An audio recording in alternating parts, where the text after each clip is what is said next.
Hello yes, ఎలా ఉన్నారండి అందరూ? Welcome to GVR roots and recipes.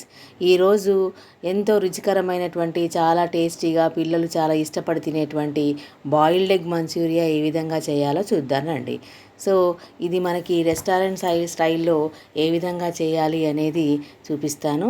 ఎంతో చూడటానికే నోరూరిపోయే రకంగా ఉంది కదండి. చాలా టేస్టీగా కూడా ఉందండి. దీనికోసం నేను ఎగ్స్ తీసుకొని బాయిల్ చేసుకున్నాను. 2 విజిల్స్కి ఎగ్స్ మంచిగా ఉడికిపోతాయండి. సో ఈ కుక్కర్ని మనము పూర్తిగా చల్లారిన తర్వాత మాత్రమే మూత తెరుచుకోవాలండి. సో ఎప్పుడైనా సరే అలాగే చేయండి. ఎందుకంటే మనం వేడిగా ఉన్నప్పుడే దాన్ని పంపు కింద పెట్టేసి మనం సింకులో గబగబా అందరూ మూత తీస్తూ ఉంటారు. అలా తీయడం వల్ల కుక్కర్ పేలే అవకాశాలు ఉంటాయి. కాబట్టి పూర్తిగా మనకి చల్లారిన తర్వాత మాత్రమే విజిల్ తీసుకొని మూతను ఓపెన్ చేసుకోండి. సో లేకపోతే ప్రమాదాలు జరిగే అవకాశాలు ఉంటాయన్నమాట. ఇప్పుడు ఈ ఎగ్స్ అన్నిటినీ కూడా చక్కగా పొట్టు తీసుకొని పక్కన పెట్టుకుందాం. దీనికోసం నేను మైదా పిండి తీసుకుంటున్నానండి. ఒక 2 స్పూన్స్ మైదా, అలాగే ఒక 1 స్పూన్ కార్న్ఫ్లోర్ తీసుకుంటున్నాను. మనం మంచూరియా చేయడానికి ఈ 2 పిండిలు అవసరం ఉంటాయి కదండి.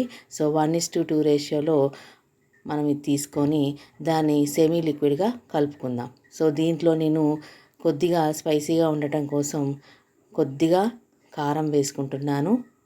అలాగే ఒక పించ్ పసుపు వేసుకుంటున్నాను. నెక్స్ట్ వచ్చి కొద్దిగా సాల్ట్ వేసుకుంటున్నాను. ఎలాంటి ఫుడ్ కలర్స్ కూడా అవసరం లేవండి. సో ఈ విధంగా వీటినన్నిటినీ కూడా కలుపుకొని కొద్దిగా వాటర్ యాడ్ చేసుకొని సెమీ లిక్విడ్గా కలుపుకుందాం. ఈ విధంగా పేస్ట్ లాగా ఉండాలి. ఈ పీసెస్ అన్నీ దానికి అంటుకునేటట్టుగా ఉండాలన్నమాట. సో ఇప్పుడు ఈ ఎగ్స్ని ఏం చేద్దామంటే కట్ చేసుకుందామంటే ఒక ఎగ్లో మనకి 8 పీసెస్ వచ్చేటట్టుగా కట్ చేసుకుందాం ఈ విధంగా. సో వీటన్నిటినీ కూడా మనం ఇప్పుడు మ్యాగ్నేట్ చేసుకున్నటువంటి లిక్విడ్ పేస్ట్ ఉంటుంది కదండి, దాంట్లో వేసుకుందాం. అలా నెమ్మదిగా వేసుకొని వాటన్నిటిని కూడా స్పూన్తో నెమ్మదిగా కలుపుకుందాం. ఆ పేస్ట్ అంతా కూడా ప్రతి ముక్కకి పట్టేటట్టుగా నెమ్మదిగా కలుపుకోవాలండి. సో అలా కలుపుకోవడం వల్ల ఏంటంటే ప్రతి పీస్కి కూడా అది పట్టి చక్కగా బైండింగ్ ఏజెంట్ లాగా పనిచేస్తుంది. సో కంప్లీట్గా మనకు పిండి పట్టక్కర్లేదండి. ఆ విధంగా కొద్దిగా పట్టినా సరిపోతుందన్నమాట. అలా కలుపుకోవాలి. దీనంతా కూడా మనము ఆయిల్లో ఫ్రై చేసుకుందాం. కళాయి పెట్టుకొని దానికి తగినంత ఆయిల్ వేసుకుంటున్నాను. సో ఆయిల్ హీట్ ఎక్కిన తర్వాత కొద్దిగా మంట తగ్గించుకొని స్లోగానే దాన్ని హీట్ చేసుకోవాలి. ఒక్కొక్కటిగా నేను వేసుకుంటున్నాను. మనం అంతా కలిపి వేసుకుంటే అతుకుపోయి పీసెస్ అన్నీ విడిపోయే అవకాశం తక్కువ ఉంటుందన్నమాట. అట్లా ఒక్కొక్కటిగా వేసుకుని ఇలా మనం వేయించుకోవాలి. చూసారా అలా. సో అట్లా మనకి గోల్డెన్ బ్రౌన్ కలర్ వచ్చేంత వరకు మనము దాన్ని వేయించుకొని పక్కన తీసి పెట్టుకుందాం. అలా అతుక్కోకుండా ఒక్కొక్కటిగా వేసుకుంటే మనకి విడివిడిగా పీసులు అనేవి వస్తాయన్నమాట. చూడటానికి కూడా ఎంత చూస్తుంటేనే తినాలనిపించేంతగా ఉంటాయన్నమాట. సో వీటన్నిటిని తీసేసుకున్న తర్వాత నాకు మళ్ళీ రెండో వాయి కూడా ఉందండి. దాన్ని కూడా వేసుకుందాం ఇలా నెమ్మదిగా.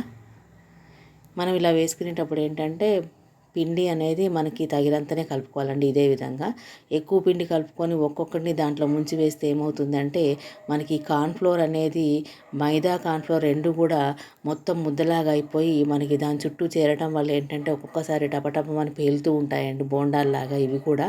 సో నేను ఇప్పుడు చేస్తున్నప్పుడు కూడా అలాగే ఒక్కొక్క టపటప అంటూ ఉన్నాయి. సో అలా చేస్తూ ఉన్నప్పుడు మాత్రం జాగ్రత్తగా ఉండండి.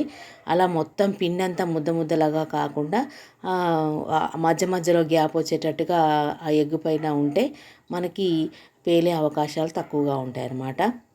ఏదేమైనప్పటికీ ఇలా ఆయిల్ ఫుడ్ చేసేటప్పుడు మనము ఇలాంటి మంచూరియా ముఖ్యంగా చేసేటప్పుడు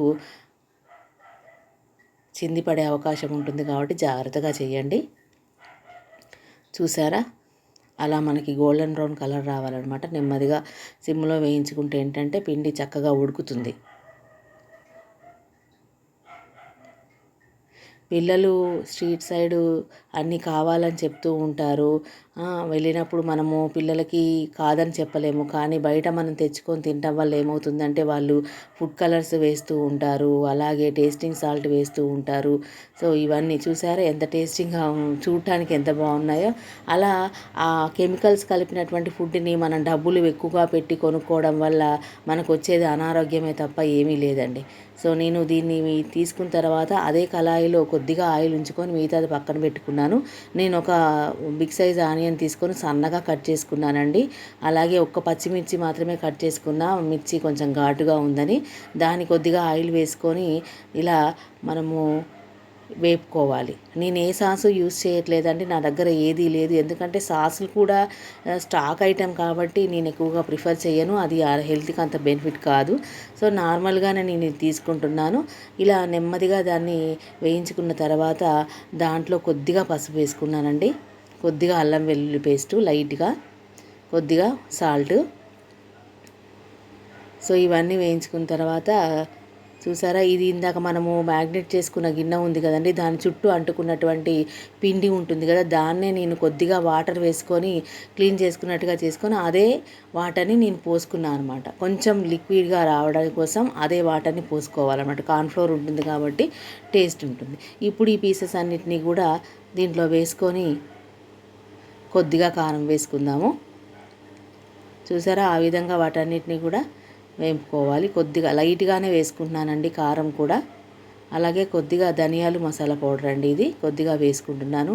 చూసారా, చూడటానికి ఎంతో నోరు ఊరిపోయించేలా ఉంది కదా. సో పిల్లలు చాలా ఇష్టంగా తింటారండి. కొద్దిగా లెమన్ వేసుకోండి, ఫైనల్ టచ్ సూపర్గా ఉంటుంది. సో లెమన్ ఫ్లేవర్ ఉన్నప్పుడు మనకు తినడానికి చాలా టేస్టీగా ఉంటుంది. కొద్దిగా మనకి కొత్తిమీర చల్లుకొని మ్యాగ్నేట్ చేసుకుందాము. సో ఇది చూసారా, ఇప్పుడు ఎంత బాగుందో చూడటానికి. పిల్లలు చాలా ఇష్టంగా తింటారండి. మీరు ట్రై చేయండి, ఎలా వచ్చిందో కామెంట్ చేయండి. నచ్చితే షేర్ చేయండి, లైక్ చేయండి, సబ్స్క్రైబ్ చేసుకోండి. సో బయట ఫుడ్ని అవాయిడ్ చేసి పిల్లలు కోరుకున్న విధంగా మనం ఇలా చేసి పెడితే పిల్లలు కానీ పెద్దలు కానీ చక్కగా తింటారండి, హ్యాపీగా ఉండొచ్చు. Thank you for watching.